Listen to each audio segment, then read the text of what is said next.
இந்த மந்திரம் எனக்கு ரொம்ப பிடிச்ச மந்திரம். இது தொடர்ந்து வர்றது பயங்கரமாக இருக்கும்.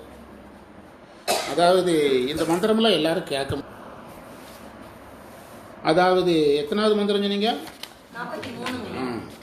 43. ஞானநெறி ஒழுக்கத்தை என்னுடைய தாய் கெடுத்தாள். பாருங்க, ஞானநெறி ஒழுக்கத்தை என் தாய் சிதைத்தாள். அம்மாங்கிறது தெய்வத்துக்கு சமம். பண்டார சாஸ்திரம் என்ன சொல்லுது? அம்மாவையே தூக்கி கடாசிட்டு. பண்டார சாஸ்திர வகுப்பு குருவை போற்றி திருவை போற்றி வகுப்பல்ல, சொற்பொழிவு விளக்கமும் வகுப்பும் முடியாது பண்டார சாஸ்திரத்தில். ஏதோ நமக்கு தெரிஞ்சதை எதையாவது நம்ம உளரலாம், அவ்வளோதான். உளறல்னே சொல்லலாம். சிகேசியா தன்னுடைய வாழ்க்கை வரலாற்றை ஒரு பித்தனின் சரிதம்னார். அவருடைய வாழ்க்கை வரலாற்று பேர் பித்தனின் சரிதம். அதனால் நம்ம இப்படி சொல்லலாம், சித்தாந்த பார்வை இல்லை, வாழ்வியல் பார்வை அப்படின்னு சொல்லலாம். என்ன பார்வை? வாழ்வியல் பார்வைன்னு பேர் வச்சுக்கலாம். எதுக்கு? பண்டார சாஸ்திரம். பண்டார சாஸ்திரத்தில் வாழ்வியல் பார்வை. ஞானநெறி ஒழுக்கத்தை தாய் சிதைத்தாள். திருக்கையிலாய பரம்பரை பற்றி சம்பந்த சரணாலய அடிகள் திருவடிகள் போய். மனம் உன்னை குறித்த சிந்தனையை, மனம் உன்னை குறித்த சிந்தனையில் இருந்தது என் தந்தையார் கெடுத்தார். இந்த பாட்டு எனக்கு ரொம்ப பிடிக்கும்.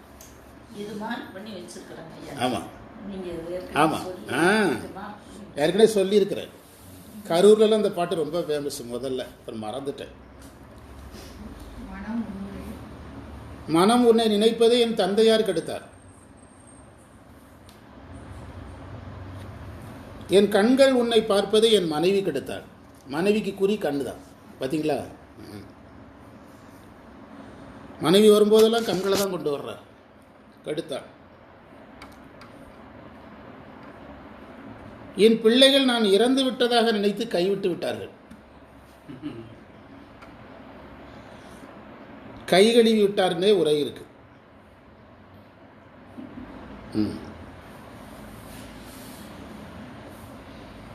என் உறவினர் பிறருக்கு நான் சொல்லும் நல்ல வார்த்தைகளை தடுத்தார்கள்.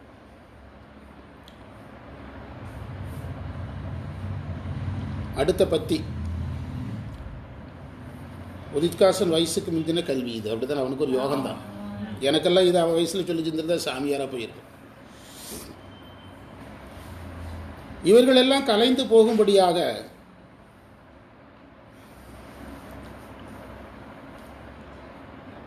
உன்னுடைய திருவடியை கருதி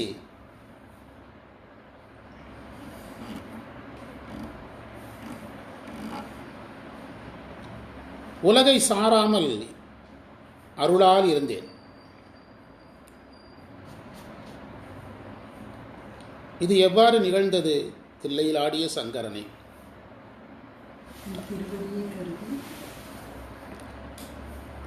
உலகினை சாராமல் திருவடியை சாரும்படி இப்போது நிகழ்ந்தது. இது எவ்வாறு நிகழ்ந்தது? தில்லையில் ஆடிய சங்கரன். நீங்கள் இந்த மந்திரத்தில் ரொம்ப கவனமாக படிக்கணும். நீங்கள் ஒவ்வொரு மந்திரத்துலேயும் கடைசி வார்த்தையில் உத்தமனி கூத்தனி அப்படி வரும், மாறிக்கிட்டே வரும் சார். ஒரு கட்டத்தில் அப்படியே நடராஜரை குருவாக மாற்றிடுவார். இப்போ இறைவனிங்கிறாரா? நீங்கள் அந்த எத்தனாவது மந்திரத்தில் இருக்கிறீங்க? 43வது மந்திரத்தில் இருந்துக்கிட்டு வீட்டில் போய் ரிவர்ஸில் பாருங்கள். பார்த்தீங்கன்னா ஒவ்வொரு மந்திரத்துலேயும் நடராஜரை சொல்லிக்கிட்டே வந்தவர் மெதுவாக அதை அப்படியே மாற்றி ஒரு கட்டத்தில் அந்த வெளிகள் எல்லாம் மாறிக்கிட்டே வரும். ஒரு கட்டத்தில் அதை அப்படியே குருவாக மாற்றி விட்டுருவார். ரொம்ப அற்புதமான மந்திரம். தடைப்பட்டல் தாய் மனம், தந்தையட்டான் மங்கை நாட்ட நின்பால் தொடையட்டல் மக்கள் கரமே துடைத்தனர். கரமே துடைத்தனர் கைவிட்டுட்டாங்கன்னு அர்த்தம். சுற்றர் எம்வாய் கொடையை அட்டறினர். அப்படின்னா கொடையினா வாயால் கொடுக்குற கொடையும் கெடுத்து விட்டாங்க. 4 பேருக்கு 4 விஷயம் சொல்கிறதையும் கோடா இது சொல்லி தான் ஊரை திருந்துறானடா, வந்துட்டாடா கருத்தில் பெரியாளுன்னு சொல்லி பேசுகிறதையும் கெடுத்துட்டானுங்கிறது. ஆமாம். எல்லாம் குலைய குறித்தடியேன் தடைபட்டவாருங்கொல் தில்லையில் ஆடிய சங்கரன். ஞானநெறி ஒழுக்கத்தை என் தாய் சிதைத்தாள். முதல் செய்தி ஒவ்வொன்றா எடுக்கணும். நீ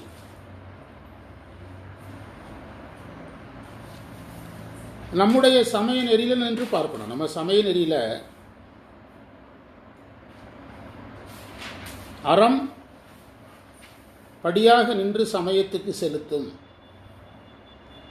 என்ற சிந்தனை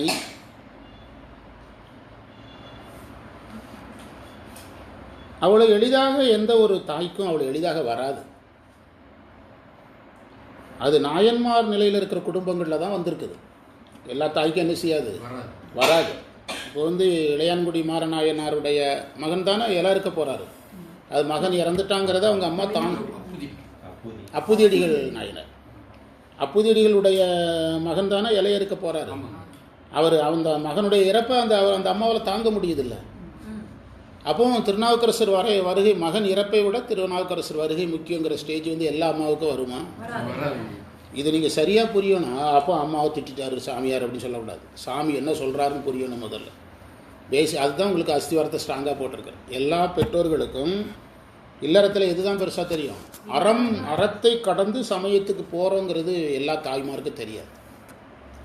அவர்களை பொறுத்த அளவில் குடும்ப நன்மை ஒரு அம்மாவுக்கு என்னென்ன ஏம் இருக்கும், அதை எழுதணும் நீங்கள். ஒன்று குடும்பத்தினுடைய நன்மைகள், குடும்ப உறுப்பினர்களுடைய நன்மைகள், குடும்பத்தினுடைய பொருளாதாரம், எல்லாமே எதுலேருந்து தான் தொடங்கும்? குடும்பங்கிறது தொடங்கும். குடும்பங்கிறது தான் தொடங்கும். தவிர சமயங்கிறது என்ன செய்யாது, தொடங்காது.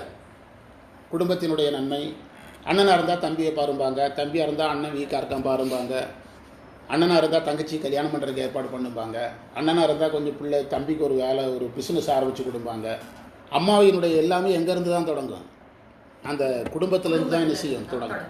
இப்போ சொந்தக்காரை பற்றி சொன்னார், சின்ன பையனை கல்யாணம் முடிச்சுன்னா நானும் வந்துடுறேன் அப்படின்னு. இப்போ என்னங்கிறாரு, ஆமாம், அப்புறம் உங்களுக்கு கம்பெனி வச்சு கொடுக்குறேன். ஆமாம் அப்படின்னு சொல்லிட்டு அப்படி தான் சொல்லுவாங்க. இப்போ திருஞான சம்பந்தருடைய பெற்றோர் சின்ன வயசில் இருக்கும்போது எதுக்கு பிள்ளை கேட்குறாங்க? சமண பௌத்தத்தை நீக்கணும், சைவம் வரதை நோட் பண்ணுங்கள். அங்கேருந்து ஆரம்பிச்சிங்கன்னா தான் இந்த மந்திரம் புரியும். சும்மா சாமி சொல்லிட்டாருன்னு சொல்லக்கூடாது, தப்பை நம்ம மேலே வச்சுக்கிட்டு. ஞானசம்பந்தருடைய பெற்றோர் பிள்ளை எதுக்கு கேட்டாங்க? சமணத்தை பௌத்தத்தை ஒடுக்கணும், எதை நிலைநாட்டணும். அப்படி நம்ம வீட்டில் எத்தனை பெற்றோர் அப்படி பிள்ளையை பற்றி எடுத்துட்டாங்க? ஒரு நம்மால் சொன்னோம், கொல்லி வைக்கிறதுக்கு ஒரு பிள்ளை வேணும்னு சொல்லி தான் பிள்ளை பெற்றுருக்குறாங்க. நம்மளுக்கு ஒரு இதை கொல்லி வைக்கிறதுக்கு ஒரு பிள்ளை. ஆமாம், ஆஸ்திக்கு ஒன்று. பார்த்தீங்களா, ஆசைக்கு ஒன்று ஆஸ்திக்கு ஒன்றுங்கிறது ஆரம்பிங்க. பஞ்சாயத்து எங்கே இருக்குது பாருங்கள். அதாவது நம்ம மேலே அன்பு காட்டுறதுக்கு ஒரு பொம்பளை பிள்ளை. இப்போ நான் சென்னை போனேன், நேற்று போனால் எனக்கு என்னுடைய வேலையாக தான் போனேன். தங்கச்சிக்கு அதனால் எந்த பிரச்சனை கிடையாது. ஆனால் வீட்டுக்கு போகணும். வீட்டுக்கு போய் தங்கச்சி வீட்டில் குடிச்சிட்டு, தங்கச்சி வீட்டில் டிஃபன் சாப்பிட்டுட்டு, தங்கச்சி செலவில் ஆட்டோவில் போயிட்டு, திரும்ப தங்கச்சி வீட்டில் மத்தியானம் சாப்பிட்ற டைம் கிடையாது, சாப்பாடை பார்சல் பண்ணி அவங்க கேண்டீன் வச்சுருக்காங்க. இந்த இது என்னதுன்னா லேடிஸு ஹாஸ்டல் தனியாக இருக்குது. இப்போ புதுசாக கேட்ரிங் கேண்டீன் ஒன்று வச்சுருக்காங்க. அதில் 6-7 வகையான வெரைட்டி சாதம். இன்றைக்கி சொல்கிற பார்த்தா 7-8 சாதம் சாப்பிடும் போல் இருக்குது. ஏதோ ஒரு 3 சாதத்தை கொடுங்கன்னு நானும் என் ஃப்ரெண்டை வாங்கிட்டு, இப்போ டிக்கெட் எடுத்தாருன்னு சொல்லிச்சு. நான் தான் வேறு பஸ்ஸில் போகிறேன்ட்டு நான் வந்துட்டேன். அப்போ இது எங்கள் அம்மா அந்த மகள் மேலே வச்ச ஆசை இப்போ யாருக்கு பயன்படுது? அண்ணனுக்கு பயன்படுது. ஆசையிலிருந்து என்னது தங்கை வருது. அண்ணன் தங்கை பாசம் இதில் தான் நம்ம சுற்றுறதுக்கு ரெடியாக இருக்கிறோமே தவிர. ஆனால் எங்கள் தங்கச்சிக்கு புரியுது, நம்ம அண்ணன் ஆன்மீகம் பண்ணுறாரு. மகன் ஹாஸ்பிட்டல் வச்சுருக்கிறாங்க, புதுசாக கொஞ்சம் கட்டடங்கள்லாம் வாடகைக்கு எடுத்திருக்காங்க. ஹாஸ்பிட்டலுக்கு வந்துட்டு கொஞ்சம் உள்ள கூப்பிட்டு போய் எங்கள் வீட்டில் இருந்தால் படித்தான். பேஷண்ட் பார்த்துட்டு இருக்காங்க. இல்லை, நான் நர்ஸெல்லாம் வெயிட்டிங்கில் போட்டாங்க. வெயிட் பண்ணுங்க, யாரும் தெரியாது நர்ஸுகள். வெயிட் பண்ணுங்க, பேஷண்ட்டை பார்த்துட்டு இருக்கேன். சரி பார்க்கட்டேன். பிறகு நான் போனோன்னே மாமா வாங்க அப்படின்னா பார்த்து பேசிகிட்டு வந்தோம். எல்லாமே கரெக்டு தானுங்க. அவன் நான் சமயம் நல்லா போகுதான்னு கேட்டானா? இல்லை எங்கள் தங்கச்சி கேட்டுட்டா? இல்லை நான் எங்கள் தங்கச்சிட்ட கேட்டானா? இல்லை எங்கள் அம்மா கேட்டுதா? அங்கே தான் இருக்குது ஆபத்து. எல்லாமே எதுலேருந்து வருது? குடும்பம். எல்லா தாய்மார்கள்ட்டையும் பேசினேன். என் சின்ன பையன், பெரிய பையன், மருமகா, பேத்தி, பேரை எல்லாம் எதுலேருந்து தான் வருது? அந்த ரவுண்டிங்கில் எதில் இருக்குது? இப்போ உங்களுக்கு வெளியே இருந்து இப்போ உங்கள் குழந்தை மேலே உங்களுக்கு ஃபோன் வருது, அம்மா சைவம் எப்படி இருக்குது தமிழ்நாட்டில்னு கேட்குறாரா மகன்? தமிழ்நாட்டில் சைவம் என்னுடைய மகன் எப்படி சைவ சமய தேவார வகுப்பில் எப்படி போகுதுன்னு கேட்குறாரா? இல்லை உங்கள் அம்மா கேட்டாங்களா? நிறைய வீட்டில் தாய்மார் தான் வகுப்புக்கு டிஸ்டர்பன்ஸ். நிறைய வீட்டில் தாய்மார் டிஸ்டர்பன்ஸு. அப்போ அதான் ஒரு சாமி வலுவாக சொன்னார். பிள்ளைங்கள்லாம் இந்த மாதிரி இந்த ஆமாம், மன அமைதியோடு இருக்கிறாங்க பெற்றோருங்கிறது ஒரு சந்தோஷம் தான். இப்போ நேற்று வந்து என்னுடைய செல்லில் சார்ஜ் இல்லை, ஆம்னியில் சார்ஜ் போட்டால் ஏறலை. பிறகு எனக்கு சார்ஜ் போயிருந்து தெரிஞ்சுட்டு பையனை கூப்பிட்டு அட்வான்ஸாக பேசினேன், வீட்டுக்கு பேசினேன், சார்ஜ் போனால் கூட இருக்கிறவங்கிட்ட பேசினேன். அப்போ அப்பாவை கான்டாக்ட் பண்ண முடியாமல் போயிடும் வீட்டில் அப்படின்னு 1 மணி நேரத்துக்கு ஒரு கூப்பிட்டுருக்கான். 12 மணிக்கு நான் வந்துட்டேன்னு சொன்ன பிறகு தான் விட்டான். எல்லாமே ஓகே. அவன் கபாலீஸ்வரர் எப்படி இருக்கான்னு கேட்டானா? கேட்கலல்ல. அப்போது தாய்ங்கிறது ஒன்று வந்து நம்மை பந்தப்படுத்துறது தான். தாய்ங்கிறது என்னது? பந்தப்படுத்துறது தான். இந்த பட்டினத்தார் அம்மா என்ன பண்ணாங்க? பட்டினத்தார் சாமியாராக போகிறேன்னு சொன்ன உடனே போக சொன்னாங்க. பட்டினத்தார் அம்மா போக சொன்னாங்க. பட்டினத்தார் அம்மா மாதிரி நம்ம அம்மா இருக்காங்களா? அதெல்லாம் நீங்கள் குறிக்கணும். இப்படி விரிச்சு போகணும் வெளியே, சைவம் முழுவதும் சுத்தணும். சங்கரர் அம்மா சன்னியாசியாக போகிறதுக்கு மருத்துவரை சம்மதிச்சாங்க. சங்கரர் அம்மாவே மறுத்தாங்க. அங்கே ஆரம்பிங்க. மறுத்தா வேறு மாதிரி யோசிங்க. சங்கரருடைய அம்மாவை, சங்கரரை ஒரு பிள்ளையாக பெக்கிறதுக்கு எவ்வளோ தவறு இருந்திருக்கணும். அவங்க அம்மாவே மகன் சன்னியாசியாக போகிறத, சமயத்துக்கு போகிறத விரும்பலை. அப்போ நம்ம அம்மா எப்படி இருந்திருப்பாங்க, எப்படி இருப்பாங்க? நாயன்மார்களுக்குள்ள ஒவ்வொரு வரலாறாக எடுத்துப்போங்க. அப்படி போகும்போது தாய் என்பவள் ஒரு வகையில் இல்லறத்தில் என்னப்படுத்துபவள், பந்தப்படுத்தும். ஆமாம், தாயினால தான் எல்லாமே சுற்றி இருக்குது. அதாவது அந்த இன்னைக்கு சொன்ன ஆஸ்திக்கு ஒரு பையன், நாங்கள் மதுரையில் படிக்கிற காலத்தில், அப்போ தான் இளைஞர்கள்ட்ட புகைப்பழக்கம் வருது. நான் மதுரையில் படிக்கிற காலத்தில், நான் சொல்கிறது ஒரு 40 வருஷத்துக்கு முந்தி, இளைஞர்கள்ட்ட அதிகமாக புகைப்பழக்கம் அதுக்கு முந்தி கிடையாது. பயந்து குடித்த காலங்கள் அது பிறகு தான் மாறுது. அப்போ கிராமங்களில் அந்த பட்டிமன்றத்துக்காரங்க சொல்லுவாங்க, பையன் வந்து சிகரெட்டோடு சுற்றுறத, நீ கொல்லிக்கு ஒரு பையன் வேணும் தானே சொன்னேன், கொல்லியோடு சுற்றிட்டு இருக்கிறா அப்படின்னு. அப்பா கொல்லி ரெடி, நீ ரெடியான்னு கேட்குறா அப்படின்னு. அப்பா கொல்லி ரெடி, நீ ரெடியான்னு கேட்குறா அப்படின்னு பட்டிமன்றத்தில் அப்போ ஃபேமஸாக இருந்த செய்தி. அம்மா வந்து எதை தடுத்தாள்? ஞானநெறி ஒழுக்கத்தை தடுத்தாள். இப்போ வந்து நீங்கள் காலையிலே படிக்கிற வயசில் வந்து ஸ்கூலுக்கு போகிறது அம்மா ஏற்றுக்கிடுவாங்க. அதே காலையில் நீங்கள் வந்து எந்திரிச்சு அனுஷ்டானம் பண்ணுறேன், ஆச்சாரம் பண்ணுறேன் அப்படிங்கிறத வந்து ஒரு அம்மாவால் என்ன செய்ய முடியாது, ஏற்க முடியாது. நான் பகவத்கீதை படிக்க போகிறேன், திருவாசம் படிக்க போகிறேன், தேவாரம் படிக்க போகிறேன்னு ஒரு மகன் சொல்கிறத பொருளாதார ரீதியாக வலுவாயிட்டானே ஏற்றுக்கிடுவாங்க. இதுவே அவன் தொழிலாக இருந்தால் என்ன செய்ய மாட்டேன். இப்போ இவனே ஸ்கூலுக்கு போகாமல் இதில் இருந்தாலும் அவங்க அம்மா கதறிடும், திருமூர்த்தி மலையிலேருந்து குதிச்சிடும். பள்ளிக்கூடத்துக்கு போகிறான், அதை பார்ட் டைமாக செய்கிறாங்கிறதுனால அவங்க அம்மா பொறுத்துக்கிட்டு இருக்குது. புரியுதா? எப்படியாவது பையனை வளர்க்கணும், பையன் புகழோடு வரணும். பணாசலால் அவங்க அம்மாவுக்கு பையன் புகழோடு வரணும்னு வேறு ஒரு ஏம் இருக்குது, உண்டா இல்லையா? சைவத்தை காப்பாற்றணும் மகங்கிறதுக்கெல்லாம் கிடையாது, சைவத்தை மகன் காப்பாற்றணுங்கிறதுலாம் கிடையாது. இவன் இதே வந்து நான் முழு நேரமாக ஐயா கூட சுற்றுறேன், ஈரோட்டுக்கு போகும்போது பேக் சுமந்துட்டு போகிறேன், பள்ளிக்கூடத்துக்கு நான் போகலைன்னா அவங்க அம்மா திருமூர்த்தி மேலேருந்து குதிச்சிடும், ஆற்றுக்குள்ளே குதிச்சிடும், வாய்க்காலுக்குள்ளே குதிச்சிடும். புரியுதா? அதனால் அதைத்தான் ஞான நெறி ஒழுக்கத்துக்கு தடை யார்? தாய். அது நீங்கள் 2ஆக பிரிக்கணும். பக்குவப்பட்ட குடும்பம், சராசரி குடும்பம். பக்குவப்படாத குடும்பம்னு சொல்கிறத விட சராசரி குடும்பம். சங்கரருடைய அம்மாவே எப்படி இருந்தாங்கன்னா எப்படி இருக்கும், ஞானசம்பந்தர் அம்மா அப்பா எப்படி இருந்தாங்க, அப்படி ஒவ்வொன்றா நீங்கள் எடுத்து பார்க்கணும். அதே மாதிரி இளையறுக்க போகிறவள் அப்புதியருடைய மகன் வந்து என்ன பக்குவத்தில் இருந்தார்? நல்லதாய் தந்தையேவ நான் இது செய்ய பெற்றேன். நான் சொல்லிட்டு ஓடுறான், இலை அறுத்துட்டுவான்னு சொன்னதுக்கு இப்படி சொல்கிறான் சார். நல்லதாய் தந்தையேவ நான் இது செய்ய பெற்றேன். என்ன அர்த்தம்னா, ஒரு நாயன்மாரை வரவழைச்சு சாப்பாடு கொடுக்குற அளவுக்கு எங்கள் பெற்றோர் நல்லவங்களாக இருக்கிறாங்க, எனக்கு இந்த வாய்ப்பு கிடச்சின்னு சொல்லிட்டு ஓடுறான். அப்போ பிள்ளை எப்படி வளர்த்துருக்குறாங்க? சிறுத்தொண்ட நாயனாருடைய அந்த அம்மா கருவிக்கு சம்மதிக்கிறாங்க. நம்ம அப்படி சம்மதிப்போமா? நம்ம அதுக்கு சம்மதிக்க மாட்டோம். சாமியை முதல்ல திருந்த சொல்லு. அது என்ன மனித கறி சாப்பிட்றது எப்படி சாமி ஆகும் அப்படின்னு திரும்பிடுவான். நம்மள் வேறு மாதிரி திரும்பிடுவான். இப்போ ஒரு தீர்ப்பு வந்துருக்குது, மத்திய அரசு ஜனாதிபதி சில கேள்விகள் கேட்டிருந்தாங்க, அது சம்மந்தம் ஒரு தீர்ப்பு வந்துருக்குது. அதில் எல்லாருமே வரவேற்கிறாங்கிறான். அதான் ஆச்சரியமாக இருக்குது. அதாவது எதிர்கட்சிக்காரனும் வரவேற்கிறாங்கிறான், ஆளுங்கட்சி அவனுக்கு சாதகமான பாயிண்ட் எடுத்துக்கிட்டு சொல்லியிருக்காங்களா வரவேற்கிறேங்கிறான். இப்படி டெக்னிக்காக பேசி நம்ம ஆட்கள் பேசுவோம். இப்போ வந்து சிறுத்தொண்ட நாயனார் மகனை கதை எடுத்திங்கன்னா, வேறு அம்மாவாக இருந்தால் என்னங்க சாமியை மனுஷனை வெட்டி சாப்பிட்டதுன்னா என்னங்க ஆகுறது, மனித இனமே அழிஞ்சிடாதா அப்படின்னு திரும்பிடுவாங்க.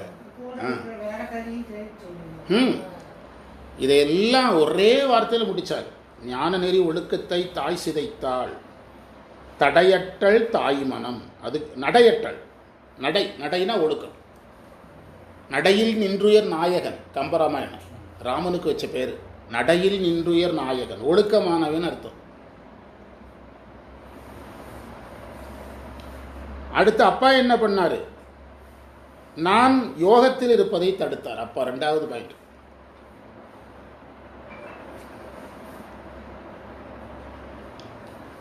ஏன் அம்மாவை முதல்ல சொல்லி ரெண்டாவது அப்பாவை சொன்னார்னா, ஞான நெறியில் இருக்கிறது எல்லாமே இன்டோர் ஒர்க். ஞான நெறியில் இருக்கிறது எல்லாமே அவனுடைய ஆக்டிவிட்டி எதில் வருது? வீட்டுக்குள்ளே ஆக்டிவிட்டியாக வருது. இந்த ஆக்டிவிட்டியில் யார் கிராஸ் ஆகுவா? அம்மா கிராஸ் ஆகும். நீங்கள் ஒன்றும் இல்லை, ஒரு 4 நாள் வீட்டுக்குள்ளே படுத்து பாருங்கள். இவனே 4 நாள் ஸ்கூல் போல் படுத்துப்பா சொல்லுங்கள்.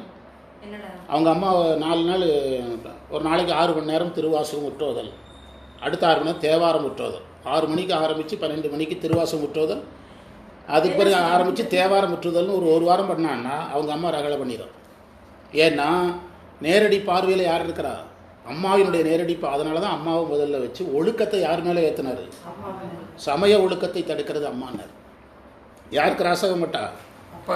அந்த ஒழுக்கம் ஃபார்ம் ஆகி வர்ற நேரத்தில் ஒரு பையன் கல்லூரி படிக்கிற வயசில் தாடியை வளர்த்துக்கிட்டு ஒரு ஜோல்னா பையை போட்டுக்கிட்டு சித்தர் கோயில் போகிறேன், அந்த கோயில் போகிறேன், மருதமலை போகிறேன், அந்த கோயில் போகிறேன்னு யார் கிராஸ் ஆகுவா? அதுக்கு பிறகு அப்பா கிராஸ் ஆகுவா. அதுக்கு பிறகு யார் கிராஸ் ஆகுவா? அதனால தான் யோகத்தை எங்கள் அப்பா தடுத்தாருன்ட்டு. ஏன்னா அது எந்த வயசில் தான் அவர் கிராஸ் ஆகுவார்? அண்ணனுக்கு அப்பாவுக்கு எப்போ கவலை பண்ணால் படிக்கலைங்கிற கவலைலாம் வராது. சம்பாதிக்கிற வயசில் சம்பாதிச்சானா இல்லையா?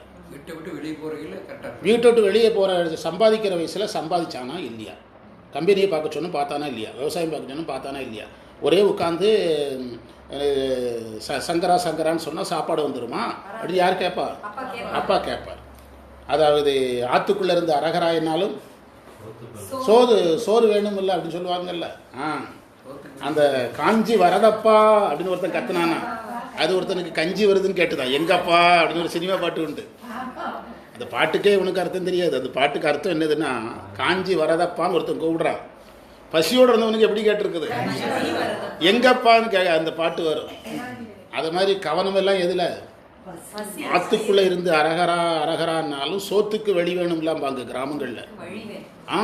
இப்போ மகன் அரகரா ஓகே தான், சாப்பாட்டுக்கு என்ன பண்ணுவ? அது யார் கேட்குறா? அப்பா கேட்குறார்.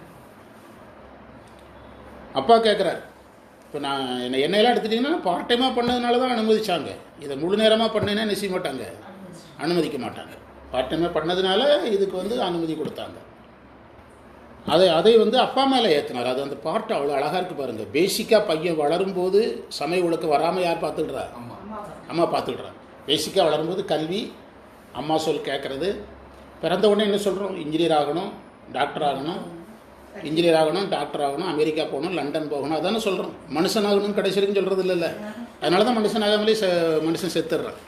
புரியுதா? நான் இப்போ மாரியம்மன் கோயிலில் ஒரு கவிதை சொல்லுவேன். மீ ராஜேந்திரன் ஒருத்தர், நாங்கள் படிக்கும்போது சிலபஸ் அவருடைய கவிதை, புதுக்கவிதையினுடைய தொடக்கக்காரர். பூமேத்தா, மீ ராஜேந்திரன், இவங்கெல்லாம் புதுக்கவிதை தொடக்கக்காரங்க. புதுக்கவிதையை தொடங்கி வச்சவங்க. அப்துல் ரஹ்மான் தான் இதில் முதன்மையானவர். ஆமாம், அப்துல் ரஹ்மான் தான் முதன்மையானவர். அப்துல் ரஹ்மான்கிட்ட தேர்தல் ஒரு கவிதை சொல்லுங்கள் நாங்கள். அவர் கவிதை புரியாது யாருக்கும். இப்போ நான் சொல்கிறேன் புரியாது. வரங்களே சாபங்களானால் தவங்கள் எதற்கு? இதான் தேர்தலுக்கு அவருடைய கவிதை. வரம் ஒருத்தன் தவம் இருக்கிறான், வரம் கொடுக்குறேங்கிற பேரில் சாமி சாபம் கொடுப்பாருன்னா தவம் எதற்கு? இது அப்படி நீங்கள் தேர்தலில் பொறுத்துனீங்கன்னா புரிஞ்சிடும். வரங்களே சாபங்களானால் தவங்கள் எதற்கு? இதான் அவர் எதற்கு கொடுத்த கவிதை? தேர்தலுங்கிற கொடுத்த கவிதை. ஆமாம், அவர் அதை இவன் கஷ்டப்பட்டு நடத்தி ஓட்ட போட்டு கடைசியில் தலைவிதி தானே உங்களுக்கு வருது, எதுக்குன்னு கேட்குறாரு. இப்படி இந்த புதுக்கவிதை யுகத்தினுடைய பிதாமகராக இருந்தான். புதுக்கவிதை பிதாமகர்கள் சிற்பி, மீ ராஜேந்திரன், மு மேத்தா, இவங்கெல்லாம் எதனுடைய பிதாமகர்கள்? அதில் தொடங்கி வச்சவர் பாரதியார். பாரதியாருடைய உரைநடை கவிதையை தொடங்கி வச்சார் பாரதியார். அதில் ஒரு கவிதையில் ஒரு எங்களுக்கு பாடமாக இருந்துச்சு. ஒரு குறிப்பிட்ட குறிப்பிட்ட இவர் வார்டு மெம்பராக இருந்தார், பஞ்சாயத்து தலைவராக இருந்தார், எம்எல்ஏவாக இருந்தார், எம்பியாக இருந்தார், மனிதனாகாமலே செத்து விட்டார். ஆமாம், மந்திரியாக இருந்தார், மனிதனாகாமலே செத்து விட்டார். மந்திரி ஆனார், எனது வார்டு மெம்பர் ஆனார், எனது எம்எல்ஏ ஆனார், எம்பி ஆனார், மந்திரி ஆனார், மனிதனாகாமலே செத்து விட்டார். எதுக்கு சொல்கிறோம்னா, இந்த ஆகாமல் பார்த்துக்கிட்டது யார் வேலை? அம்மாவுடைய வேலை. அம்மாவுடைய வேலை. அது அம்மாவுடைய வேலை. ஒரு பையனே வந்து கோயிலுக்கு ஒரு தடவை 2 தடவை போனால் அம்மா எச்சரிக்க ஆரம்பிச்சிடும். எதுக்கு சாமியார் மாதிரி சுற்றிட்டு அலையிறா? போனோமா சாமி கும்பிட்டோமா வந்தோமான்னு இருக்கணும். ஒரு இதை டியூஷன் போனோமா, படித்தோமா, மார்க் எடுத்தோமா, ஃபஸ்ட் ரேங்க் வாங்கினோமா, அதில் தானே ஃபோக்கஸ் பண்ணுறோம் குழந்தைகள். ஆமாம், நான் உடனே வாழ்ந்தானே சொல்கிறேன். காலை எழுந்தவுடன் படிப்பு, பின்பு கனிவு கொடுக்கு நல்ல பாட்டு. பாட விடுவீங்களா காலையில்? காலையில் எழுந்திரிச்சு ஒரு டியூஷன் போக வேண்டிய வயசில் சரி அப்படின்னா சரி, முதல்ல எங்கே கிளம்பு? காலை எழுந்தவுடன் டியூஷன், பின்பு கனிவு கொடுக்காத டியூஷன், மாலை முழுவதும் டியூஷன் என்று வழக்கப்படுத்தி கொண்டு பார்ப்பேன். அன்னைக்கு நாங்கள் காந்தி நகர் வகுப்பு முடிச்சுட்டு நாங்கள் 2 பேரும் வெளியே போகும்போது 7:45 ஒரு பையன், அவன் லோக்கல் பையன் ஒருத்தர் 8 மணி ஆகுது, யூனிஃபார்ம் வராமல் ஊருக்குள்ளே சுற்றிட்டு இருக்கான். காலையில் 6 மணிக்கு போட்ட 5:30 மணிக்கு போட்ட யூனிஃபார்ம். ஆமாம், 5:30 மணிக்கு போட்ட யூனிஃபார்ம். ஆமாம் ஆமாம் ஆமாம் ஆமாம். பிறகு கடைசியில் அவன் என்ன ஆகுறான்? இதில் ஒரு மன அழுத்தத்துக்கு உள்ளாகிறான். கடைசியில் பரீட்சை முடிஞ்ச அன்றைக்கி வாத்தியார் மேலே மைய தெளிக்க, பேப்பர்லாம் கிடிச்சு வீச, பட்டாசு வெடிக்க, வாத்தியார் மேலே பட்டாசை வீச, பைக்கில் ஊரெல்லாம் சுற்ற, அவனோட அந்த இன்னர் ஃப்ரெஷரை வந்து அவன் வெளியே காட்டுறான். நான் இதெல்லாம் நேரில் பார்த்தவன். தனியார் பள்ளியிலே இருந்தவன், பெரிய பள்ளியிலே இருந்தவன், தனியார் பள்ளிக்கு அரசு பள்ளி மாணவனை கூப்பிட்டு போனவன், எல்லாத்தையும் நான் இதில் நேரில் கண்ணாலே பார்த்தேன். அதை யார் மேலே போட்டார்? அப்பா மேலே போட்டார்.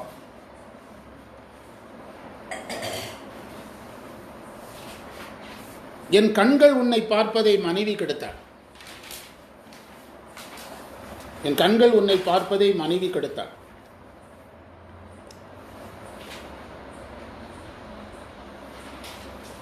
மனைவி என்ன நினைக்கிறான்னா, நம்முடைய கணவர் கவனம் முழுவதும் யார் மேலே இருக்கணும்? நம்ம மேலே, சாமி மேலே இருந்துடக்கூடாது. சாமிக்கு பட்டு எடுக்கிறது முக்கியம் இல்லை.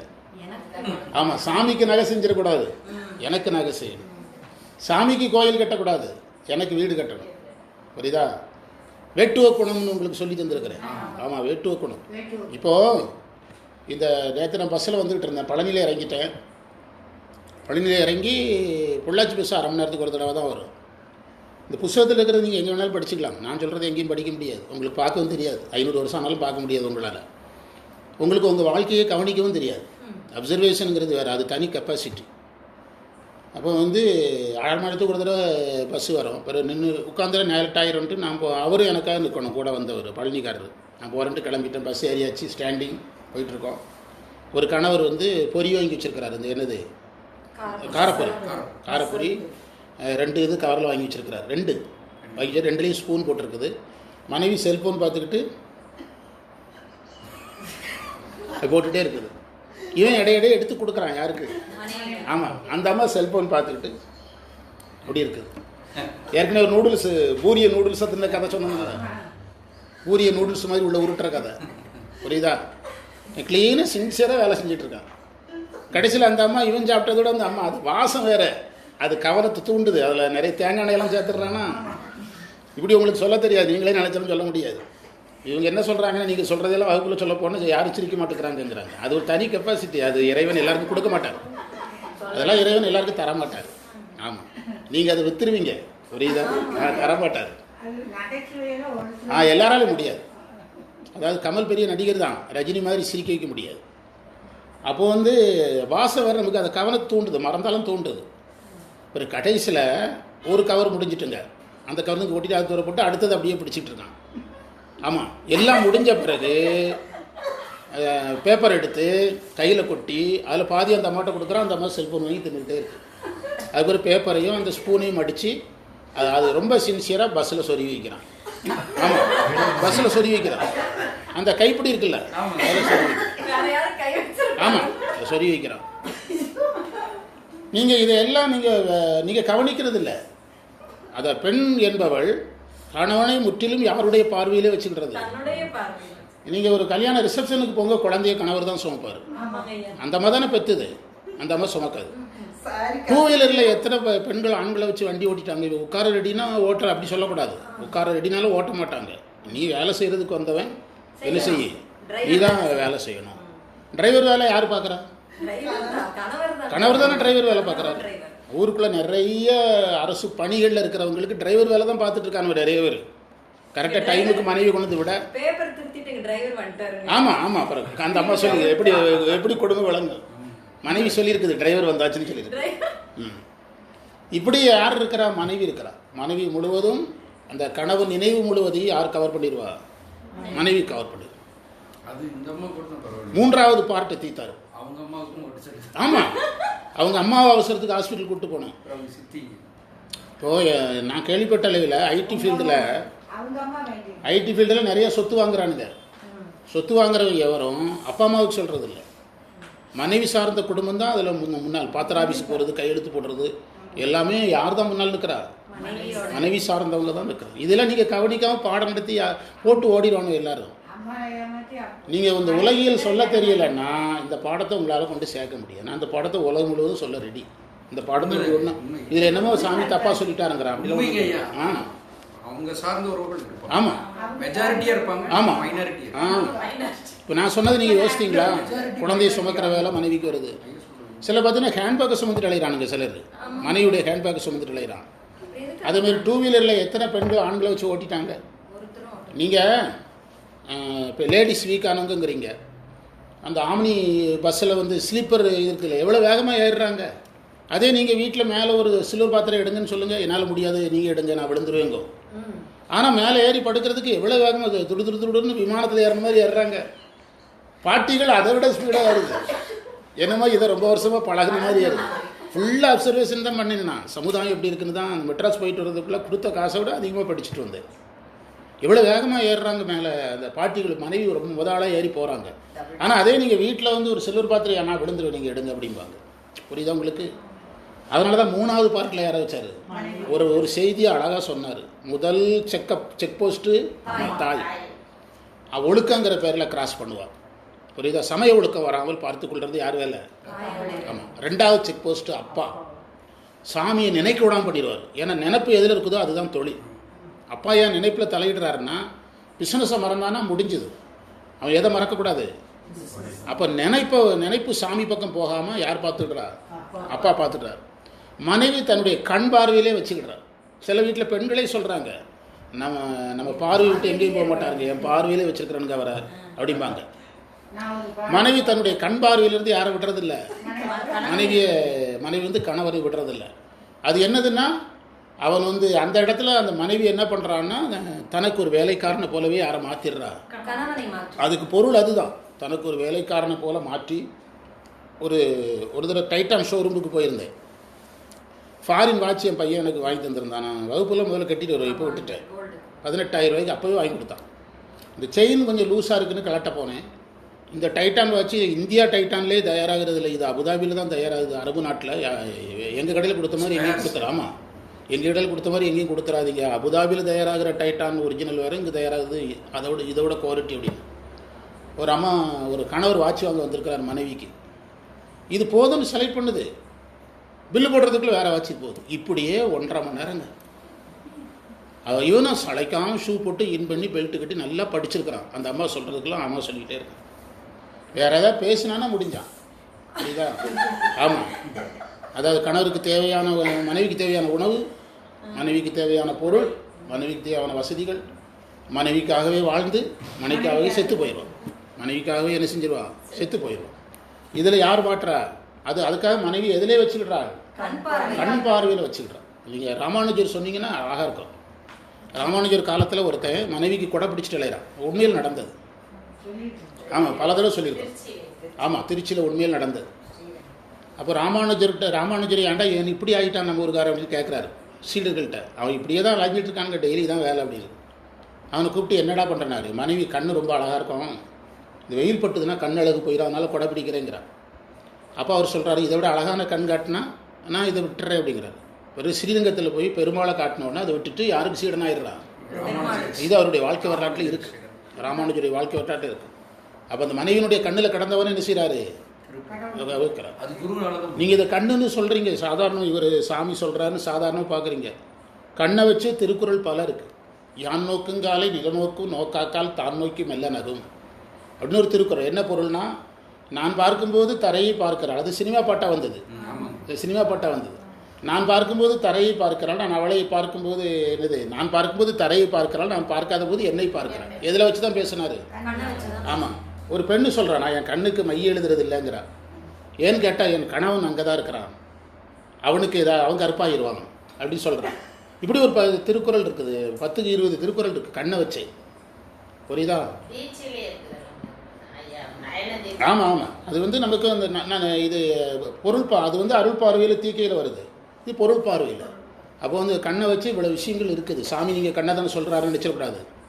அந்த நீங்கள் ஒன்றும் இல்லை, ஒருத்தனை அவன் கண்ணுக்கு நேருக்கு நேர் பாருங்கள், அவனுக்கு எல்லா சிந்தனையும் கட்டுரும். உங்கள் சிந்தனை தான் அவனுக்குள்ளே இருக்குது. ஒருத்தர் நேருக்கு நேர் பாருங்கள். பள்ளிக்கூடத்தில் வாத்தியார் என்ன சொல்கிறாரு? நேருக்கு நேர் பாரு அப்படின்னா இவருடைய எண்ணங்கள் அவர் கண் வழியாக பாய்க்கிறான்னு அர்த்தம். இவர் நினைக்கிறதெல்லாம் என்ன செய்வான்? சொல்லுவான். புரியுதா? ஒருத்தரை நேருக்கு நேர் கண்ணுக்கு நம்ம பார்த்தோம்னா யார் பார்க்குறாரோ அவர் கண் என்ன நினைக்குதோ அதுதான் அவகிட்ட இருந்து வரும்.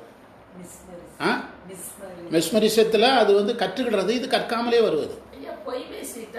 ஆமாம், நீ கண்ணுக்கு நேர் பாரு. ஆமாம். இந்த வகுப்பில் சொன்னேன், துறவிகள் யார் வேணாலும் அவங்கள கண்ணை பார்த்தா கண்டுபிடிச்சிடலாம். நான் கண்டுபிடிச்சிருவேன் இவர் சரியான துறவி சரியான துறவி இல்லைன்னு கண்டுபிடிச்சிடும், கண்ணில் தெரிஞ்சிடும். அதை மனைவி மேலே கண்ணை வச்சார். அடுத்து பிள்ளைகளில் கை வச்சார். பிள்ளைகள் நான் மாண்டு விட்டதாகவே கை கழுவி விட்டார்கள். ஏன் அப்படின்னா, பிள்ளைகளை ஏன் இந்த இடத்துல வச்சார்னா, பிள்ளைங்கிறது அப்பாவை பொறுத்தளவில் ஒரு ஏடிஎம் மிஷின், அவ்வளோதான். பிள்ளைங்கிறது பிள்ளைகளுக்கு அப்பாங்கிறது யார்? ஒரு ஏடிஎம் மிஷின். அவர் வந்து நமக்கு வீடு 4 பிள்ளைனா 4 வீடு வாங்கி வச்சுருக்கணும். இப்போ நிறைய பெண்கள் வந்து இந்த இறந்த வீடுகளில் போய் நீங்கள் அங்கேயே உட்காந்து அழுது அங்கே நடக்கிறத கவனிக்க கிடையாது. சில பெண்கள் வந்து என்ன செய்வாங்கன்னா, இப்படி விட்டுட்டு போயிட்டாருங்க, ஒன்றுமே பண்ணாமல் போயிட்டாருங்க, ஒன்றுமே பண்ணாமல், அந்த வார்த்தையை கவனிச்சிங்கன்னா தெரியும், ஒன்றுமே பண்ணாமல் போயிட்டாருங்க, 5 லட்ச ரூபா கடலில் வச்சுட்டு போயிட்டாருங்க. அந்த வார்த்தைகளை கவனிச்சிங்கன்னா எல்லாம் எது சார்ந்ததாக இருக்கும்?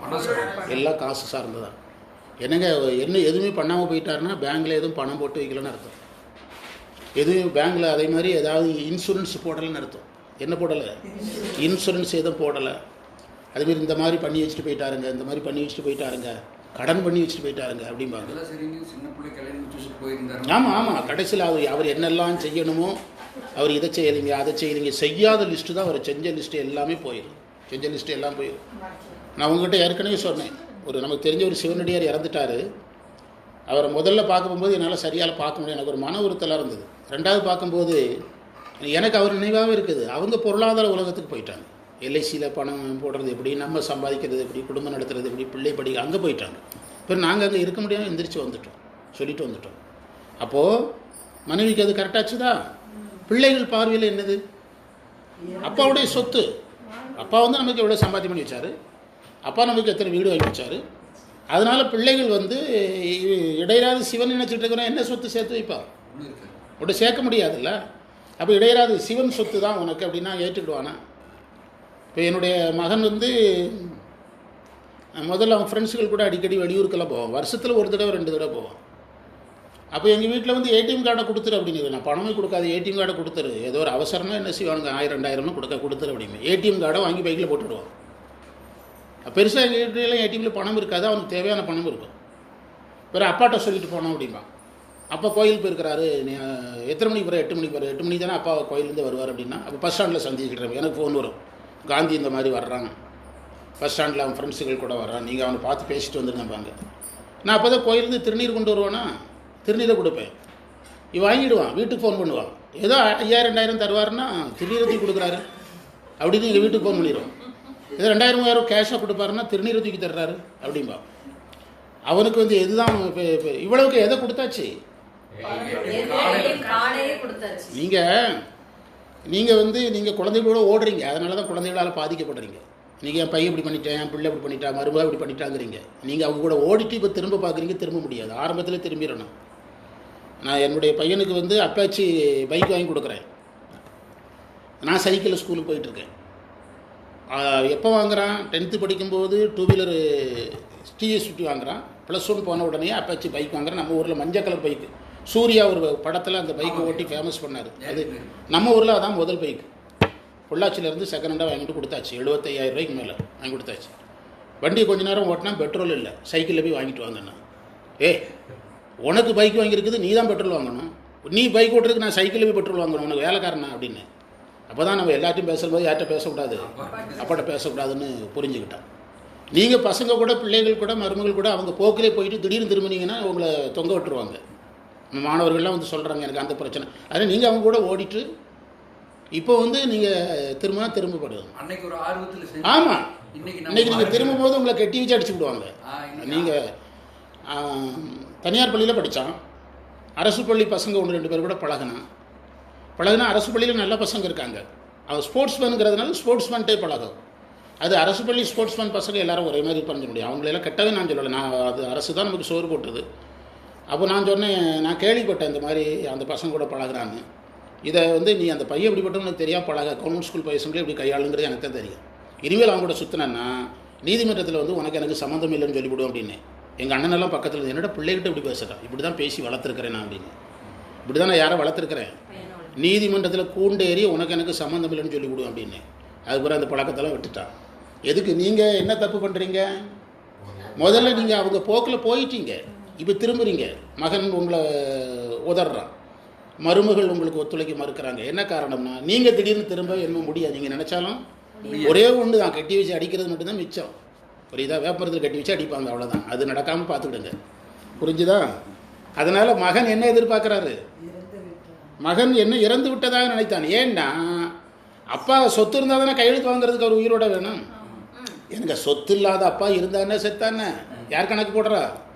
மகன் கணக்கு போடுறான். அப்பா உயிரோடு இருந்தால் தானே பேங்க் பணத்தை நமக்கு பிரித்து தருவாரா தரமாட்டாரான்னு பார்க்கணும். அப்பா உயிரோடு இருந்தால் தானே சொத்துக்கு கையெழுத்து வாங்கணும். அப்பாவுக்கு சொத்து இருந்தால் தானே ஒரு உயிரோடு இருக்கணும். சொத்து இருந்தால் இல்லைன்னா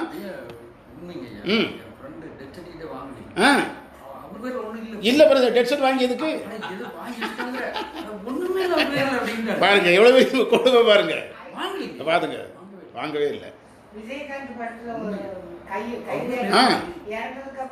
எடுத்து இல்லை. அப்போ வந்து அவன் அப்பா மேலே அவனுக்கு என்ன பார்வை இருந்திருக்குன்னு பாருங்க. புரியுதா உங்களுக்கு? அதான் நான் முதல்ல ஆரம்பிக்கும் போது என்ன சொன்னேன், மொபைல் ஏடிஎம். அப்பாங்கிறது யாரு? Mobile ATM.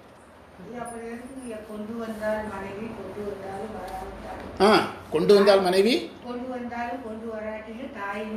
தாயின்னு சொன்னாங்க. அதாவது தாய்ங்கிறத இந்த இடத்துல தான் நான் ஆரம்பிக்கும் போது கவனமாக ஆரம்பித்தேன். அறம்ங்கிற இடத்துலேருந்து பார்த்தா எல்லாமே கரெக்டு. அறத்துக்கு வெளியே நின்று யாரை திரும்பி பார்க்குறோம்? அறத்துக்கு சமயத்தில் நின்று தாயை பார்க்குறோம். அதில் தாய் 2ஆ பிரிகிறா.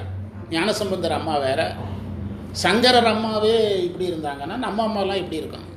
புரியுதா? பட்டினத்தார் அம்மா வந்து நான் சாமியாராக போகிறேன்னு சொன்ன உடனே ஓகே, நம்ம குடும்பத்தில் ஏற்கனவே ஒரு சாமியார் இருந்தார், ஒரு கட்டின காவி வேசி இருக்குன்னு அவங்க அம்மா எடுத்து கொடுத்ததா சொல்கிறாங்க. பட்டினத்தாருடைய அம்மா குடும்பத்தில் ஏற்கனவே சாமியார் இருந்தார். கட்டுறதே கட்டுறா, முதல் வேசி அவர் வேசியை கட்டு சுத்தமாக பண்டாரமாக போயிடலாம் அப்படின்னு யார் கொடுக்குறா? அவங்க அம்மா ஆசீர்வாதம் பண்ணி அனுப்புது. அப்போ பட்டினத்தார் அம்மா அதற்கான மனநிலையில் இருந்தாங்க, ஆசீர்வதிச்சு அனுப்புகிறாங்க. அப்படி நீங்கள் இதெல்லாம் நீங்கள் தோண்டணும். சும்மா நீங்கள் இந்த 4 வரைக்கும் 4 நாள் பேச நீங்கள் தயாராக இருக்கணும். நீங்கள் என்ன செய்கிறீங்க? 500 பக்கத்தில் ஒரு நோட்டை வாங்கிட்டு வரீங்க, வாத்தியார் சொல்லத்தில் குனிஞ்சு எழுதிட்டு போய் எங்கேயாவது போய் சொல்ல வேண்டியது எவனுக்கு மண்டையில் ஏறும். ஆமாம், அதனால் அடுத்து வர்றாரு. அதற்கு பிறகு சொந்தக்காரங்க இவன் பார்த்தான், சமய ஒழுக்கத்தை அம்மா கெடுத்து விட்டு சாமியை நினைக்கிறதா அப்பா கெடுத்து விட்டார். பிள்ளைகள் எந்த பையனும் சொல்வார்த்துக்க செத்து போனதாகவே முடிவு பண்ணிட்டானுவ. அதனால் ஒன்று செய்வோம், நம்ம பிடிச்சதை 4 பேருக்கு சொல்லலாம்னு என்ன செய்கிறான்? வெளியே உட்காந்து திண்ணையில் உட்காந்து கோயிலுக்கு போய் 4 பேருக்கு விஷயத்த சொல்கிறான். சொந்தக்காரனுங்க வந்தாங்க, இந்த வேலையெல்லாம் விட்டுரு அப்படிங்கிறாங்க. யார்? சொந்தக்காரனை. நீ யாருக்கு என்ன செய்ய வேண்டாம், நல்லது சொல்லவே வேண்டாம். நீ சொல்லி இந்த ஊரில் எவனும் திருந்த வேண்டாம். கேட்க மாட்டான்ல, திருந்த வேண்டாம். இந்த ஊரில் எவனுமே திருந்த வேண்டாம். அவன் வந்து வார்த்தை கொடையாவது செய்யலான்னு நினைத்தான். அதில் ஒரு நுட்பம் இருக்குது. இந்த வார்த்தை கொடைன்னு ஏன் போட்டாங்கன்னா எல்லா கொடையும் முடிஞ்சு போச்சு. அவங்ககிட்ட என்ன இருக்கும்? வார்த்தை கொடை தானே இருக்கும். இப்போ நீங்கள் எங்கள் வீட்டுக்கு வர்றீங்க, எனக்கு பிறந்தநாள் ஆசீர்வாதம் பண்ணுங்கிறீங்க. நான் என்ன போகும்போது ஒவ்வொரு பொண்ணு மோதிரமாக உங்களுக்கு தர முடியும் அப்படின்னா தான் எல்லோரும் டெய்லி வந்துடுவீங்களாச்சு. 1 கிலோ ஆப்பிள் பழம் வாங்கினா 250 ரூபா, முடிஞ்சுன்னா வாத்தியார் 1 பொண்ணு மோதிரம் தருவான்னு வந்து நான் என்ன நமச்சிவாய வாழ்க, நாதன் தாழ் வாழ்க, திருவடி போற்றி, குருவடி போற்றி. இப்போ திருநீர் வேணால் கொடுக்கலாம். அப்போ அவன் என்ன நினைக்கிறான்னா 4 விஷயத்த நல்லவருக்கு சொல்லலாம் அப்படிங்கும்போது யார் தடுக்கிறா? சொந்தக்காரங்க தடுக்க. ஒரே கடைசி கேட்டாக யார் வர்றா? உறவினர்கள் வர்றாங்க. அதாவது ஒரு விஷயம், அந்த 3 அடுக்கு பாதுகாப்பு 4 அடுக்கு பாதுகாப்புங்கிறாங்கல்ல. முதல் அடுக்கு சமயத்துக்கு போக அம்மா பாதுகாப்பு, 2வது அடுக்கு சமயத்துக்கு போக அப்பா பாதுகாப்பு, 3வது அடுக்கு மனைவி பாதுகாப்பு. இந்த 3வது அடுக்கில் இவன் மிஸ் ஆகிடுவான்.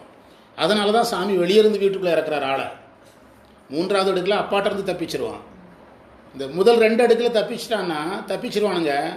வீட்டில் வேறு ஆள் இல்லை, 3வது கேட்டு போட்டுறதுக்கு. அதுதான் ஆளை எங்கேருந்து இறக்குறாரு? வெளியிருந்து அந்த வீட்டுக்குள்ளே இறக்குறாரு சாமி.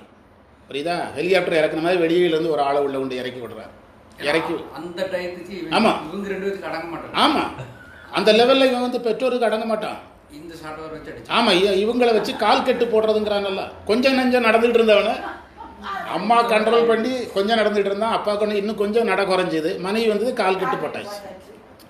எங்கள் ஊரில் சொல்லுவான், கெட்டி மேளம்னு சொல்லாதடா, அதுக்கு பின்னால் ஒரு ஓசை இருக்கு, மாட்டிக்கிட்டான் இருக்கு. எங்கள் ஊரில் சொல்லுவாங்க, கெட்டி மேளம் மாட்டிக்கிட்டான், கெட்டி மேளம் மாட்டிக்கிட்டான். அந்த அடிக்கிறவன் சொல்லிட்டு அடிப்பானா? அடிக்கும்போது என்ன சொல்லிட்டு அடிப்பானா? ஆமாம், இவன் அப்படி ஆயில்தாங்க அந்த முடிவு எடுக்கிறாங்க. ஆமாம் ஆமாம். அப்பா அம்மா சொன்னோடைய இருக்க மாட்டேங்க. இவன் வந்து ஆமாம் ஐயப்பனுக்கு ஓவரா மாலை போடுறான், எப்போ பார்த்தாலும் சிதம்பரங்கிறான், திருவண்ணாமலைங்கிற போடுற கல்யாணத்தை. புரியுதா? காவி கட்டினவனை பட்டு கட்ட வைக்கிறது, காவி கட்டினவனை பட்டு கட்ட வைக்கிறது. புரியுதா? அதுதான் யாரை இறக்குறாரு? மனைவியை கொண்டு இறக்குறாரு. கொஞ்சம் நஞ்சம் அவனுக்குள்ள கொஞ்சம் நல்ல விஷயங்கள் இருந்தது. சரி, இந்த பயிலும் எல்லாருமே இப்படி பண்ணிவிட்டானுவ.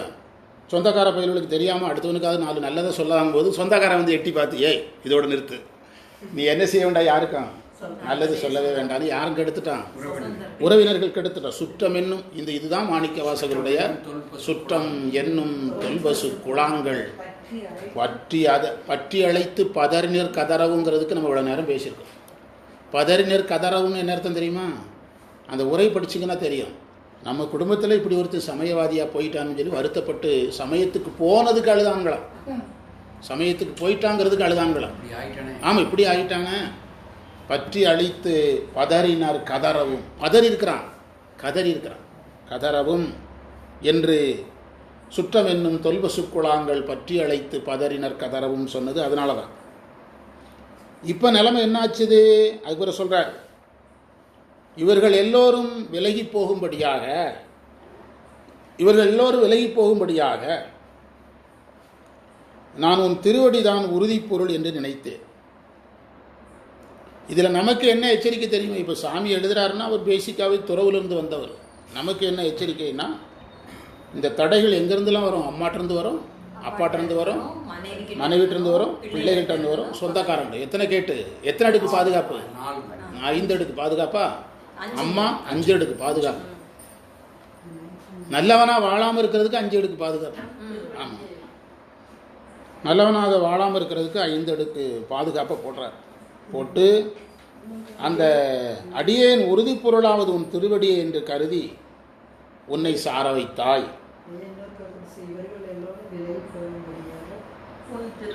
திருவடியை சார வைத்தாய். இது இந்த கடைசி வரி என்ன சொல்ல வருது தெரியுமா? அருள் இல்லாமல் இதிலிருந்து வெளியே வர முடியாது. கடைசி வரி அதுதான் செய்யுது. எதெல்லாம் வெளியே வர முடியாது?